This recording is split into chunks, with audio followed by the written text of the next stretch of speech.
Hayırlı akşamlar arkadaşlar. Yine bir salı dersi, yine bir Osmanlı Türkçesi matbu metinleri dersinde inşallah beraberiz. Bu hafta da geçen hafta okumaya başlamış olduğumuz Osmanlı Türkçesine Giriş adlı kitaptan parçalar, metinler okumaya inşallah devam edeceğiz. Evet, bu kitabı sayfamızda linki verilmişti, indirebilirsiniz arkadaşlar. Bazen haftada bir kitap okuyoruz, bazen haftada 2 haftada bir kitap tarzında gidiyoruz. Bu hafta da inşallah geçen hafta başlamış olduğumuz kitabı okumaya devam edeceğiz. Arkadaşlar inşallah. İlk parçamız kitabımızın 60. sayfasında yer alan Çalışmak Sonra Oyun adlı inşallah bir şiir olacak. Başlık Rika ile yazılmış arkadaşlar. Kitabımız zaten ilkokul çocuklarına dönük olduğundan ilkokul çocuklarına dönük hem matbu harfleri hem Rika harflerini, yani günümüze göre anlatacak olursak, yani bitişik eğik el yazısı karşılığında Rika hattını, bunun yanında normal kitaplarda kullanılan matbu harf karşılığı ne yapıyoruz? Matbu nesih harflerini kitabımızda görüyoruz. Birinci sınıf öğrenciler için hazırlanmış bir kitap arkadaşlar. Osmanlı Türkçesi Giriş kitabına da monte edilmiş. İnşallah başlığı ben okudum. Hemen şöyle şiirin dizelerinden okumaya başlayalım. Evet, birinci dizede arkadaşlar ne yazıyor şöyle bir bakalım. Bu biraz kolay bir metin tabii.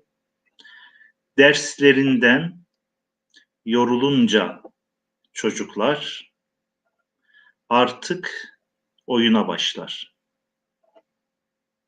Üçüncü dize ve dördüncü dize arkadaşlar hemen şöyle bir göz atıyoruz. Önce sizin okumanızı şöyle rica ediyorum. Şöyle bir göz gezdirin. Ondan sonra beraber inşallah okuyalım.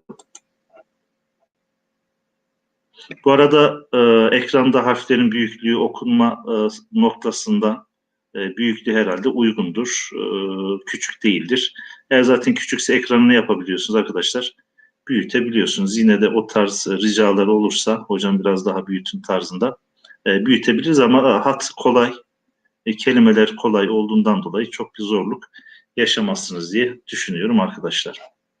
Evet, şöyle mesaj kısmında şöyle bir mesajlar akmaya başlarsa, ders geliyor mu, iletişim nasıldır? Evet, tamam, Havva Hanım yazdı. Vazifeler hep.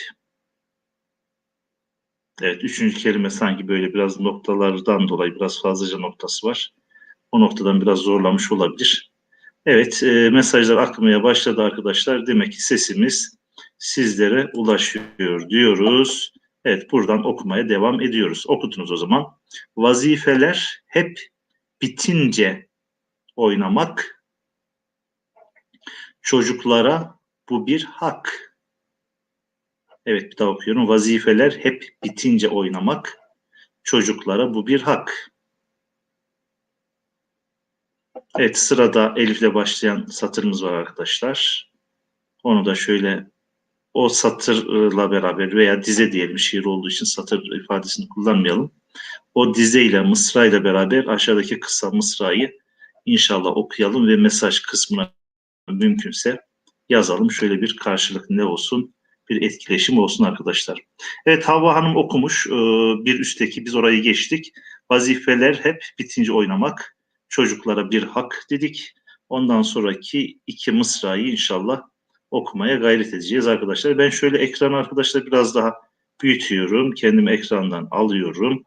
Evet, devam ediyor şuradan itibaren. Elif vav var. Bir kelimenin başında elif vav arkadaşlar 4 türlü okunabilir. Arada bir kuralları da hatırlatalım. O okunabilir, Ö okunabilir, U okunabilir, U okunabilir, Ü okunabilir. Yani O, Ö, U, Ü şeklinde bir kelimenin başında bu iki harf yan yana geliyorsa O, Ö, U, Ü ünlüleriyle okunabilir veya o ünlüleri karşılayacak şekilde okunabilir. Fakat hangisine muadil geldiğini, denk geldiğini veya mukabil geldiğini diyelim cümlenin içinden veya kelimenin yapısından ne yapabiliriz? Çıkarabiliriz. Oynamakla vücuda kuvvet gelir. Oynamakla vücuda kuvvet gelir. Evet, bu kelime tabii ki cümle içinde kuvvet şeklinde okunuyor. Fakat başka yerde kuvvet şeklinde, yine kuvvet manasına gelen kuvvet şeklinde de okunabilir. Aşağı iniyoruz. Ruhumuz da şenlenir. Hemen şuraya geçelim arkadaşlar. Bu dizeyi, bu mısrayı inşallah sizin okumanızı rica ediyorum. Buyurun. Tamam, Cemile Hanım okumuş. Ali Bey okumuşlar. Evet, gayet güzel. Evet, Cemile Hanım nasıl okumuş bakalım. Fakat tembel, miskin olan çocuğun hakkı yoktur. Bakalım hemen şöyle. Fakat tembel, tabii tembel, tenine düşkün, rahatına düşkün anlamına geliyor. Biz tembel kelimesini şu an günümüz Türkçesinde tembel şeklinde okuyoruz. Sebebi nedir? B ünsüzü kendisinden önce gelen n'leri m'leştirir arkadaşlar. Genelde böyle bir ne vardır? Temayül vardır. Anbar, ambar. Çember, çember. Çember. Tembel, tembel şeklinde n'ler m'ye B ünsüzün etkisiyle dönerler. Fakat tembel, miskin olan çocuğun hakkı yoktur oyuna. Evet, bir sonraki dizeye bakalım arkadaşlar. Bura biraz kolay olduğu için istiyorsanız şöyle ben yavaş okuyayım. Zaten çoğunuz biliyorsunuz, okuma noktasında probleminiz olmaz. Sonraki metinleri geçelim arkadaşlar. Yorulmadan olmak dünyada memnun, yorulmadan olmak dünyada memnun, kısmet olmaz insana. Çalışmadan bir su bile içilmez, ekilmeden biçilmez diyor. Arkadaşlar hemen şiirimizi yazan şairimizin ismini size bırakıyorum. Rika hatlar ile yazılmış. Mesaj kısmına yazarsanız şöyle bir kontrolümüzü yaparım. Evet, burada iki isimden ibaret şairimizin ismini görüyorsunuz. Mesaj kısmına inşallah yazalım arkadaşlar. Buyurun. Evet, Nihal Hanım da yazmış. Tamam. Havva Hanım yazmış. Tamam. Yani bir iletişim noktasında bir sıkıntı yaşamıyoruz arkadaşlar. Ve şu an şiiri yazan şairimizin ismini okuyoruz. Evet, ilk isim okundu. İbrahim ismi okundu. Fakat ikinci ismi arkadaşlar şöyle biraz bakalım. Evet, Hasan Bey merhaba demiş. Merhaba diyoruz. İbrahim Alaaddin diye okumuş. Evet, gayet güzel. Ne yapıyoruz? Devam ediyoruz. İbrahim Alaaddin diyoruz arkadaşlar. Okumaya devam ediyoruz.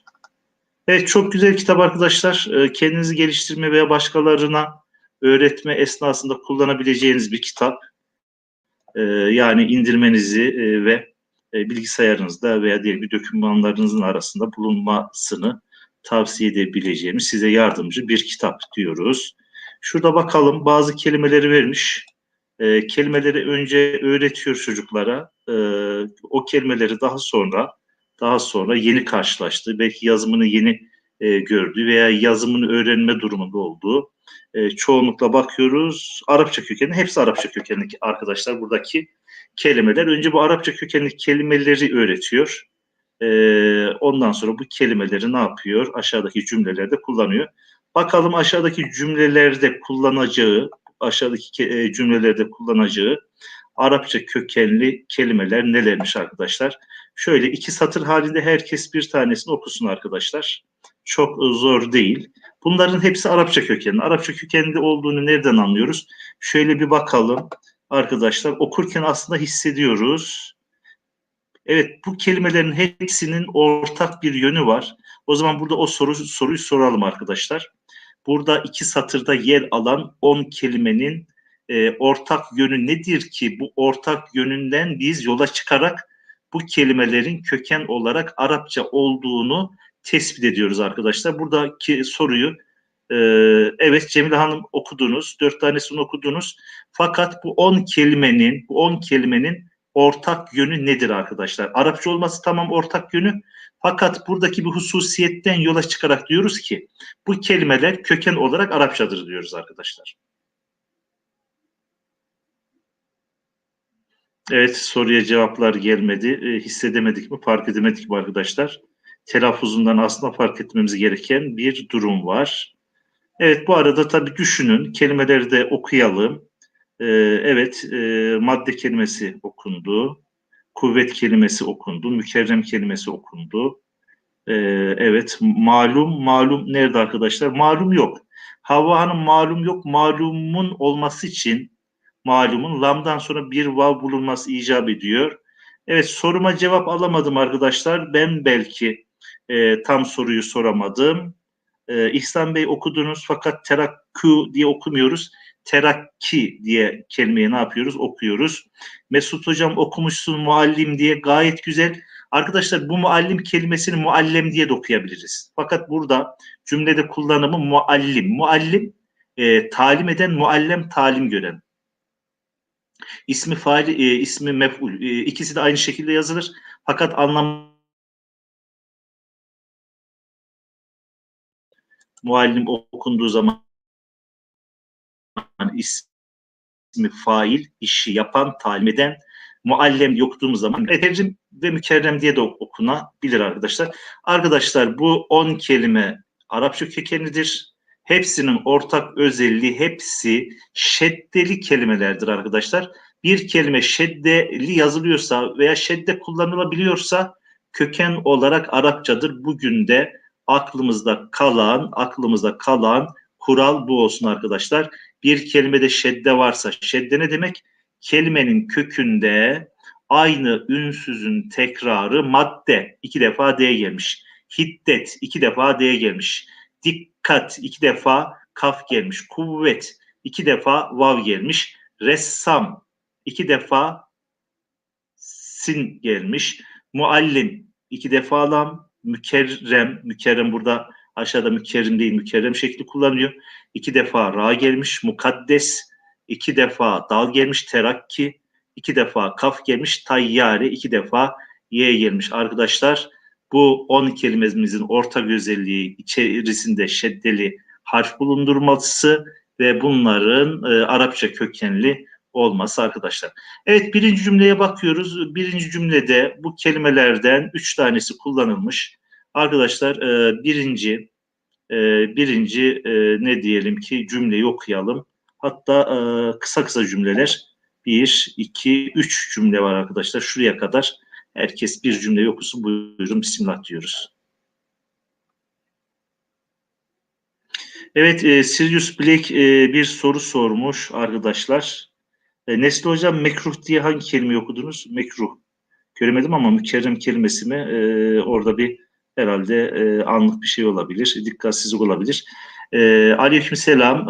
Şöyle online dersler için şu an başlayan Yunus Emre organizasyonunda Hayrat Vakfı'yla bir kurs var. Onlar başladı.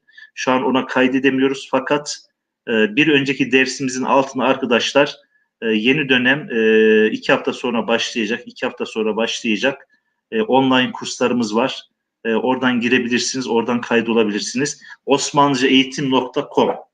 Evet, osmanlıcaeğitim.com adresine girerek arkadaşlar, istiyorsanız şuraya yazayım. Bu arada arkadaşlar cümle okusun. Evet, adresi yazıyorum. O adresten girerek Osmanlıca online sınıflara dahil olabiliriz arkadaşlar.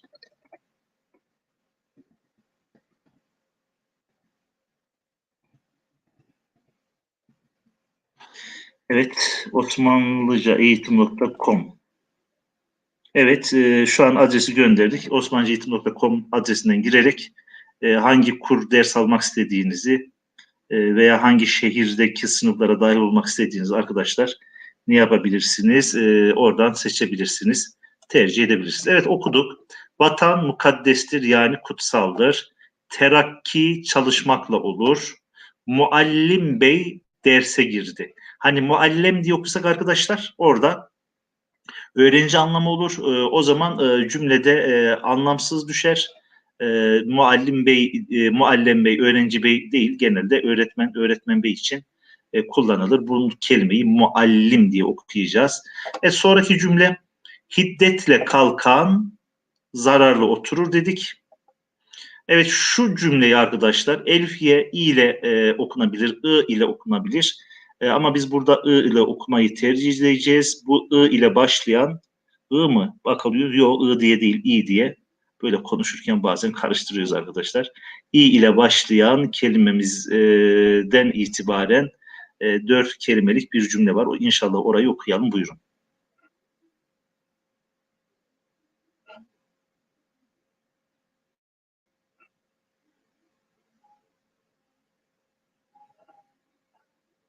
Bakalım o cümle okunmuş mu? Evet, Havva Hanım, Mükerre Hanım gayet kibardır diye. Hatta bir sonraki cümleyi okumuşsunuz. Yani okuma noktasında demek ki bu metin arkadaşlar çok zor değil. İstiyorsanız beraber okuyalım. Bazı kelimeleri ne yapabiliriz? Böyle bahsedebiliriz. Kökeniyle alakalı veya diyelim ki kalıbıyla alakalı. İşinizde muvaffakiyet temenni ederim. Evet, işiniz derken arkadaşlar burada geniz neyesi kullanılmasının sebebi ne? İkinci şahıs tekil veya çoğul kişilerde e, iyelik eklerinde veya fiil eklerinde arkadaşlar kullanılan n'lerde geniz n'sini tercih ediyoruz. Bu sabit bir kural. İkinci tekil ve çoğul kişilerde isim veya fiil çekim eklerindeki n'lerde arkadaşlar geniz n'sini ne yapıyoruz? Tercih ediyoruz. İşinizde muvaffakiyet temenni ederim. Mükerrem Hanım gayet kibardır. Gayet kibardır. Evet, şu kelimeyi okuyalım. Şu kelime. Evet, şu kelimeyi ne okuduk arkadaşlar? Ben şöyle bir mesaj kısmından bakıyorum. Satır başında. Evet, burada çoğunlukla mufaal kalıbındaki kelimeler çoğunlukla bayan ismi olarak kullanılmış arkadaşlar. Geç gidiyor diye önceden yazıyorum. Havva Hanım, yani güzel. Tedbir almak akıl insanların şeyinidir diyoruz. Yani yazılabilir. Problem yok inşallah. Evet, Cemile Hanım yazmış. Münevver. Dikkat ederseniz mufaal kalıbındaki kelimeler çoğunlukla bayan ismi olarak kullanılmış. Mükerrem. Mükerrem hanım, bak bayan ismi olarak kullanılmış. Münevver hanım, mufaal kalıbında Arapça arkadaşlar. Münevver hanım, mukaddes hanımın yine mufaal kalıbında bir kelime. Hanımın hemşiresidir. Hemşire ne demek arkadaşlar? Kız kardeş. Hemşire kelimesi dilimize nereden geçmiştir? Arkadaşlar Farsçadan geçmiştir. Şiir ne demek? Şeire arkadaşlar, uzun i. Süt demek. Hemşire aynı sütü emmiş anlamında. Hani biz köken olarak karındaş kelimesini kullanıyoruz. Kardeş anlamında, aynı karından doğan, fakat Farslar aynı anneden süt içen anlamında. Hem şire hem şehri, aynı şehir olan, hem şire aynı sütü emmiş manasına bir kelime arkadaşlar. Fakat zamanla bayan sağlık personeli için kız kardeş denile yardımcı oldukları için hastalar tarafından veya hasta, özellikle askerler tarafından, yani kendi kardeşi yerine konulup da Osmanlı döneminde hemşire kelimesi bayanlara dönük kullanıldığından dolayı sağlık görevlileri için zamanla hemşire kelimesi kullanılır olmuş, ama köken olarak Farsçadan ve kız kardeş anlamında bir kelime arkadaşlar. Tayyare muharebelerde çok lazım oluyor. Tayyare yine Arapça bir kelime. Niye? Çünkü şeddesi var. Uçmak köküyle de alakalı arkadaşlar. Hammal yük taşır. Arkadaşlar Arapçada faal kalıbında ise bir kelime. Bu çoğunlukla arkadaşlar ne diyelim ki insanlar için kullanılıyorsa bir meslek adıdır. Hammal yük taşıyan, sürekli yük taşıyan insanlara ve yük taşıyarak geçimini sağlayan insanlara hammal denilir faal kalıbında. Veya ressam, sürekli resim yapan, yani vazifesi resim yapmak olan ressam, veya ne derler, tıraş yapanlar için hallak derler. Hallak derler veya cezzar vardır. Kassap kelimesi vardır. Arkadaşlar bunlar nedir? Bunlar faal kalıbında insanlar için kullanıldığı zaman meslek yapım kalıbıdır. Evet diyoruz. Evet, yine aynı kalıpta, faal kalıbında yazı yazarak geçimini temin eden veya sürekli yazı yazan, bunu bir hobi veya meslek haline getiren insanlar için yine faal kalıbında türetilmiş bir hat kökünden gelen bir kelime hattat. Arkadaşlar faal kalıbında hattat güzel yazı yazar, Evet, şurayı okursunuz zaten. Bu cadde geniştir. Her işte evvela tefekkür etmeli, düşünmeli. Ola diye de okuyabiliriz fakat buradaki anlam neye uygun arkadaşlar? Evvela'ya uygun olduğu için burayı evvela diye okuduk. Sonra yapmalıdır. Evet, yine faal kalıbında arkadaşlar. Faal kalıbı nasıl? İkinci harfi şeddeli okuyoruz arkadaşlar. O zaman şu kelimeyi lütfen bir okuyabilir miyiz?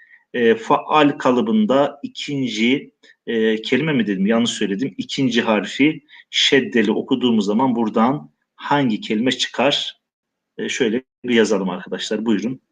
Evet, sarraf, para bozar okumuşuz. Problem yok. Sarraf yine faal kalıbında bir kelime. Sarraf, para bozar diyoruz arkadaşlar. Evet, başka bir sayfaya geçiyoruz. Şöyle geçerken de bazı sayfaları şöyle ne yapalım? Ee, inceleyerek geçelim arkadaşlar. Dediğimiz gibi kitap link olarak atılı arkadaşlar. Yani sayfamızda var. Osmanlıca Dergi'nin sayfasında var arkadaşlar.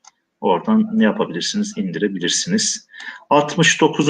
sayfaya geçiyoruz arkadaşlar. 69. sayfa. Evet, burada bir şiir var arkadaşlar. Şu şiiri okuyalım. Noktaları fazla arkadaşlar.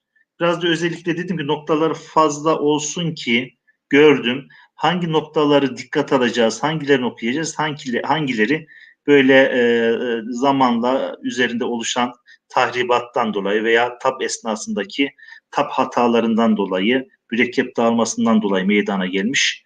Onları rahat ayırabilir miyiz? Evet, başlık nedir arkadaşlar? Rika'ya herhalde çoğumuzun aşinalığı var. Sonbahar. Evet, sonbahar. Burada son kelimesinden yola çıkarak şöyle bir şey söyleyeyim arkadaşlar. Bir kelimenin köken olarak Türkçe mi olduğunu veya başka dillerden mi geçtiğinin alametlerinden bir tanesi de kelimenin kökünde. Eğer kafi nuni varsa, geniz nesi varsa kelimenin kökünde, bak ilk kısmında demiyoruz. Kelimenin kökünde geniz nesi varsa gönül rahatlığıyla %100 o kelime köken olarak Türkçedir diyoruz. Arkadaşlar hemen birinci dize, ikinci dizeden başlıyoruz. Buyurun okuyun.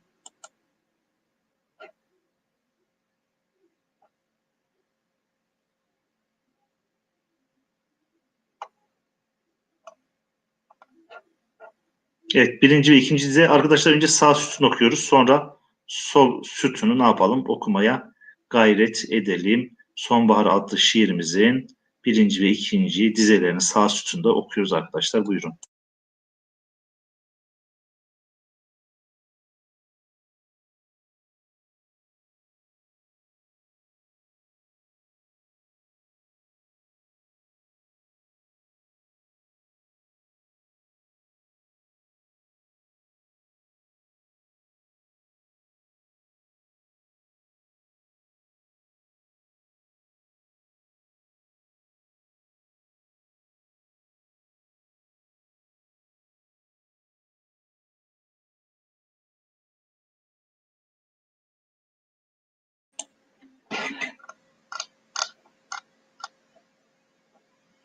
Evet arkadaşlar, okunmuş.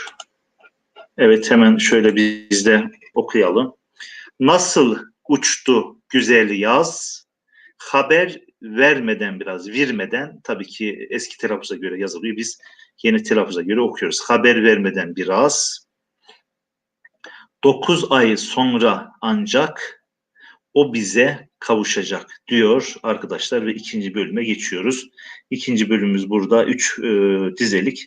Şöyle okuyalım. İstediğimiz dizeyi inşallah yazalım. Buyurun.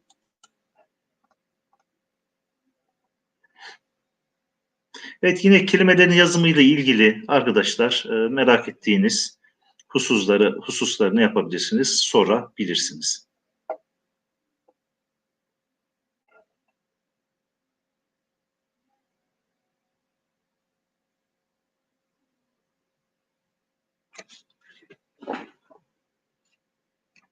Evet, devam ediyoruz arkadaşlar. Okuyalım.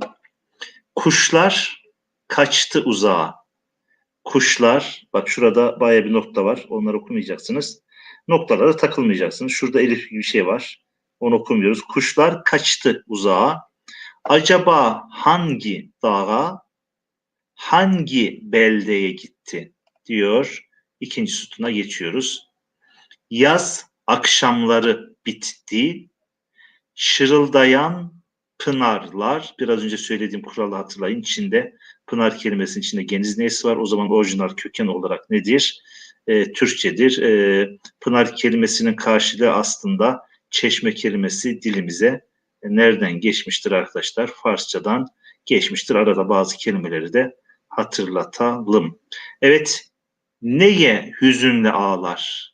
Şırıldayan pınarlar neye hüzünle ağlar? Şu dizeyi okuyalım arkadaşlar. Şu dize aslında kolay bir dize ama bakalım. Hatta sinle başlayan dize, ondan sonra aşağıda ç ile başlayan iki dize var. Bu dizeleri inşallah okuyalım. Buyurun, sizin mesajları takip ediyorum. Evet, Cemile Hanım yazdı.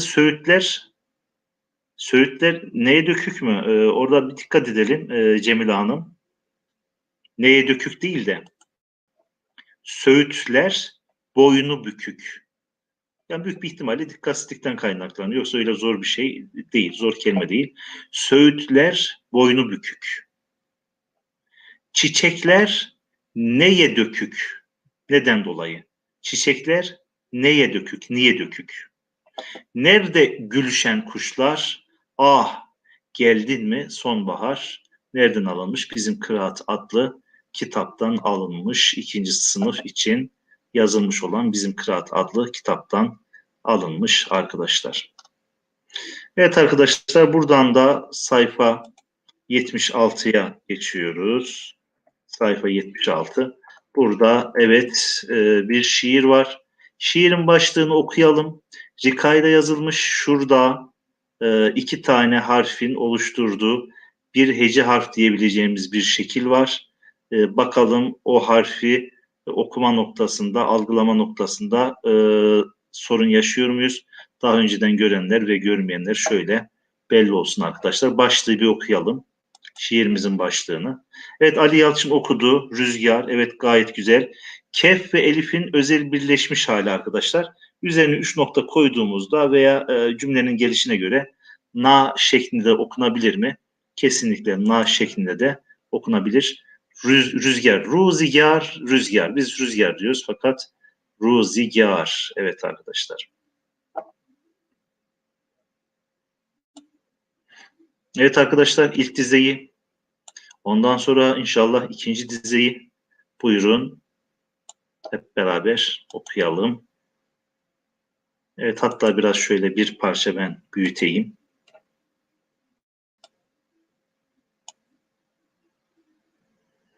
Evet, birinci kelimeyi acaba nasıl okuyorsunuz onu merak ediyorum arkadaşlar.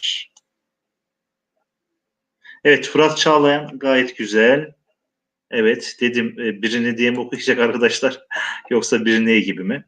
Bir ney gibi güzel sesi. Birini değil arkadaşlar. Burada bir tereddüt yaşadığınızı düşünüyorum. Fakat birini yazmak için arkadaşlar nundan önce şurada bir y olması lazım. Birini. Bir neyi gibi güzel sesi. Evet. Gelişinden çok rahat okuyabiliriz. Kim üfleyor bu nefesi? Üflüyor. Şu an biz üflüyor diye okuyoruz. Burada ünlü daralması oluyor. Üflüyor bu nefesi. Üfleyiyor, gelmiyor, gitmiyor. Hala bazı bölgelerde bu ünlü daralması yapılmadan telaffuz yapılıyor arkadaşlar. Eski zamanda tabii ki kelime öyle. Üfleyiyor, gelmiyor, gitmiyor. Zamanla orada ünlü daralması olmuş. İstanbul Türkçesinde o Anadolu'ya yayılmış. Ama böyle Konya, Burdur sanki o civarda hala ünlü daralması olmadan bu kelimeler telaffuz ediliyor diye biliyorum. O civardan olanlar varsa evet hocam, bizim bölgede özellikle kırsalda veya belli yaş üzeri büyüklerimiz ünlü daralması olmadan bilmiyor, gelmiyor, gitmiyor şeklinde telaffuz ediyor veya etmiyor diye yazabilir. Evet, şuradan bir daha alıyorum. Bir ney gibi güzel sesi. Kim üflüyor bu nefesi? Kim üflüyor bu nefesi? Evet, şunu okuyalım. Çimenlerde oynaşarak. Biz çimen diyoruz fakat orijinal arkadaşlar çemen. Eski şiirlerde çimenden ziyade çemen telaffuzu daha yaygın fakat biz şu an çimen diye okuyoruz. Çimenlerde oynaşarak ağaçlarda söyleniyor. Evet, son iki dizeyi de buyurun size bırakıyoruz arkadaşlar.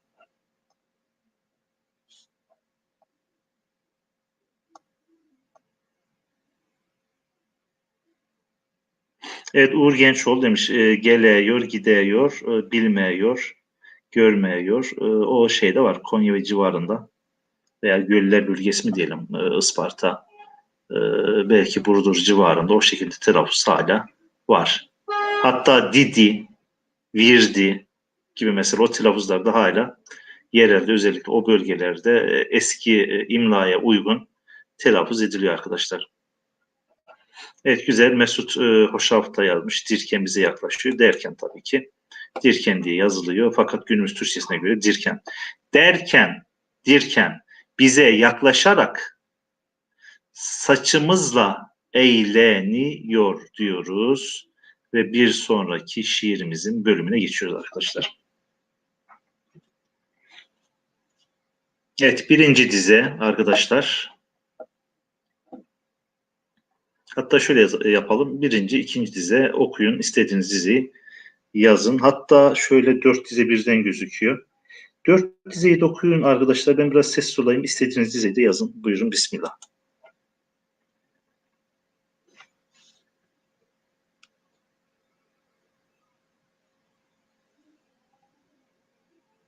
Evet, Ercan Bey yazmış. Gökyüzünün bir yerinde. Hemen bakıyoruz. Gökyüzünün bir yerinde. Gayet güzel. Cemil Uçar yazmış.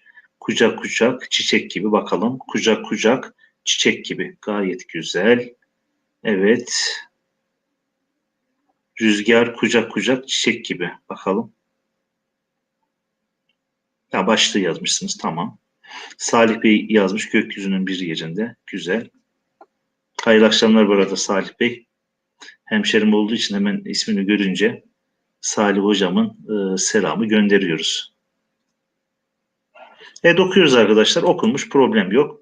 Gökyüzünün bir yerinde kucak kucak çiçek gibi, yumuşacık görünmeyen dalga dalga ipek gibi. Dalga dalga ipek gibi diyoruz. Arkadaşlar, bu şiirimizin de son iki mısrasına gelmiş bulunuyoruz. Şöyle ismi de gösterelim. İsmi de biraz önceki zaten belki okumayanlar vardır. Biraz önceki şiiri yazan şairimiz de aynı. Şu iki dizeyle beraber şairimizin ismini de arkadaşlar okuyoruz. Ve ondan sonra inşallah başka bir metne geçiyoruz. Buyurun.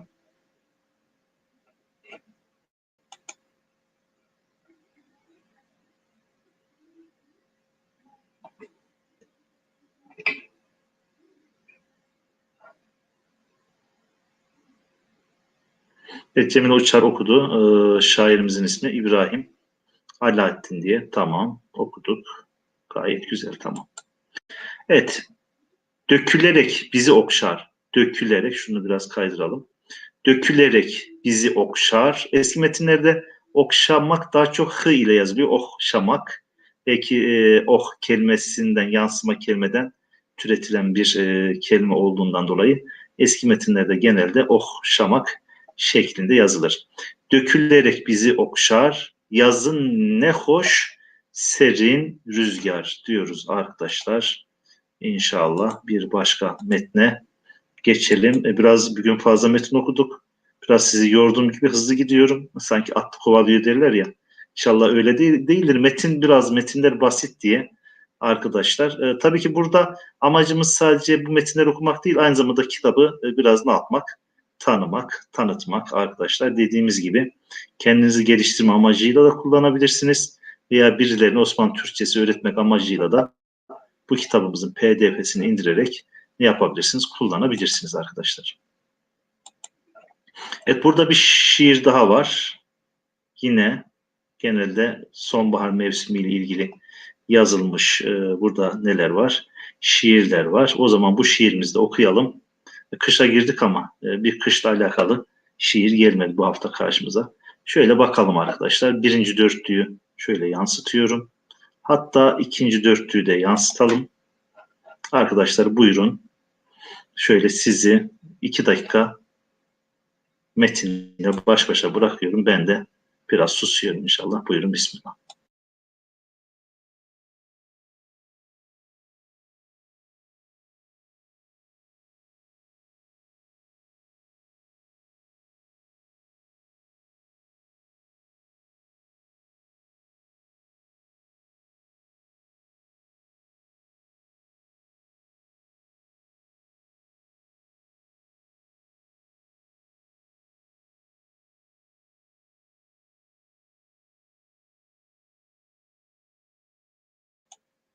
Evet Mesut Bey, güllerden ziyade göllerde daha uygun. Zaten gül kelimesi vavsız yazılıyor.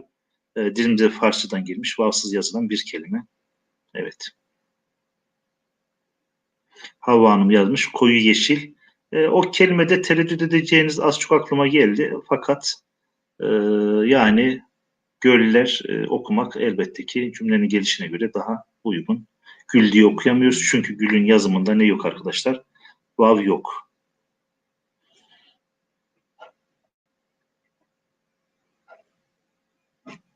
Evet güzel. Bayağı okuduk arkadaşlar. Farklı bölüşecek isimleri de var. Göl olduğunu nereden kesinleştirdik arkadaşlar? Nilüfer bir ne diyelim ki göl çiçeği, durgun su çiçeği, havuz çiçeği. Oradan o göl kelimesi yanlış mı doğru mu sağlamasını yapmış olduk arkadaşlar. Gülçin Yaren Seher. İlk defa gördüğümden olsa gerek okuyamıyorum. Sadece dinliyorum. Gülçin dinlediğin zaman şimdi harfleri biliyorsun. Dinlediğin zaman şöyle A gerçekten o yazıyor tarzında herhalde az çok algılıyorsundur. Tabii burada temel neyi bilmek lazım? Temel Osmanlıca kuralları bilmek lazım. Okutucu harfleri dediğimiz ünlü harflere mukabil gelen harfleri bilmek lazım. Ama neticede Kur'an-ı Kerim bilenler, Kur'an-ı Kerim harflerini bilenler 5 tane farklı Osmanlı Türkçesinde yer alan ünsüzü 4 tane de okutucu ünlü harfi bildiğinde çok rahat ne yapabilirler? Okuyabilirler. Evet arkadaşlar okudunuz güzel. O zaman ben okuyorum. Zaten arkadaşlarınızın bir kısmı da yazdı. Büyük bir ihtimalle de çoğunuz hata yapmadı diye düşünüyorum. Siz takip edin.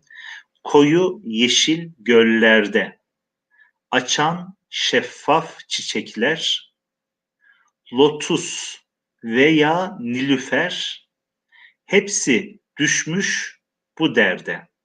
Hepsi düşmüş bu derde. Yani dert dedi sonbahar gelince elbette onların solması, ölmeye başlaması kastetti odur arkadaşlar. Evet ikinci dörtlüğe geçtik.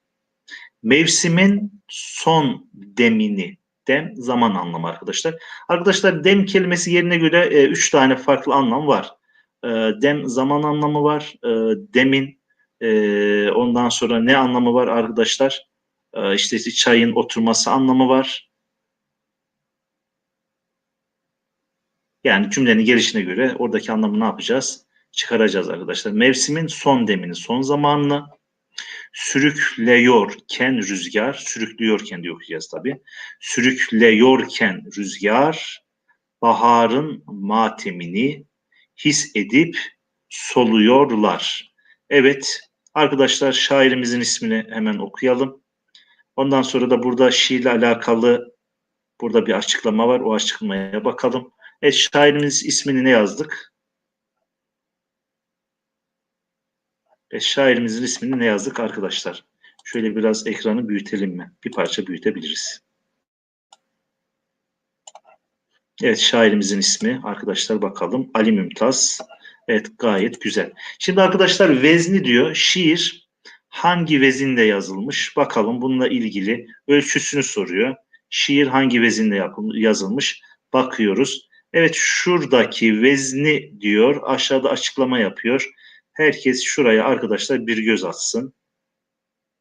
Bakalım buradaki açıklama nedir?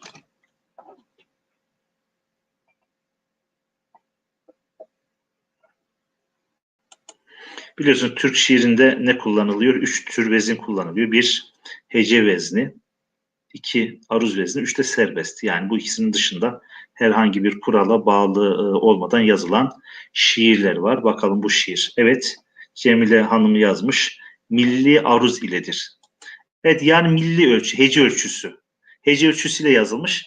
Normalde biz şöyle diyoruz. E, Milli olana, yani milli olan derken hece hesabıyla olana hece ölçüsü diyoruz. E, Ondan sonra divan şiirinde kullanılan da ne diyoruz? Aruz ölçüsü diyoruz. Fakat burada hece ölçüsüne milli aruz demiş. Milli aruz iledir. Vezni, evet şurayı ne okuduk arkadaşlar? Evet, Ercan Bey okumuş. Vezni 4 artı 3'tür. Yani yedili hece vezniyle, yedili hece ölçüsüyle yazılmıştır. Hemen burada bir sağlamasını yapmış. Koyu yeşil 4 hece yazmış. Artı göllerde 3 hece, yani şiir yedili hece vezniyle yazılmış arkadaşlar. Burada ne demiş? Temrin. Burada tabii alıştırmalar. Temrin alıştırma. Ne demiş? Siz de diğer mısralarını kısımlara ayırınız. Yani diyor ki yedili hece ölçüsü yazılmış. Siz de diyor diğer mısralarda yedili hece ölçüsünün 4 artı 3 ile yazıldığını ne yapabilirsiniz? Gösterebilirsiniz diyor arkadaşlar. Evet, kitap devam ediyor. Kalın bir kitap arkadaşlar. Fakat bizim sisteme yüklediğimiz 148 sayfalık kısmı. İnşallah diyelim bu hafta da bu kadar olsun. Çünkü zamanımız az kaldı. 2-3 dakika bir şey kaldı. Yeni bir metne geçmeyelim arkadaşlar. İnşallah önümüzdeki hafta yeni bir kitapta, yeni bir dersle buluşmak üzere. Allah'a emanet olun diyorum. Tabii bu arada bazen son kısma gelince soru soranlar oluyor. Onunla ilgili şöyle biraz bekliyorum. İnşallah şöyle birkaç saniye şöyle bir göz atalım. Evet, Ali Yalçın ne demiş bakalım. Yeni başlayacak Osmanlıca Hayrat Vakfı'nın sitesinde bugün ulaşılamıyor. Aynen öyle Ali Hocam. Bana mesaj da geldi. Hani e, Sivas'taki hani kursların koordinesi bizde olduğundan dolayı herhalde şu an arkadaşlar şey var. Teknik bir sorun var veya bakım var. Büyük bir ihtimalle aynen öyle teknik bir arıza var yazıyormuş. Hocam malumatınız var mı? Yani şöyle 1 saat önce bana bir mesaj geldi. Bir kursiyer yazılmak istiyor fakat teknik bir arıza olduğunu ifade etti arkadaşlar. İnşallah yarın yani sorun çözülür. İnşallah bugün yazılamayanlar yarın yazılırlar. İnşallah önümüzdeki hafta diyelim yeni bir derste yeni bir kitapla inşallah buluşmak üzere. Hayırlı akşamlarınız olsun. Esselamu Aleyküm arkadaşlar.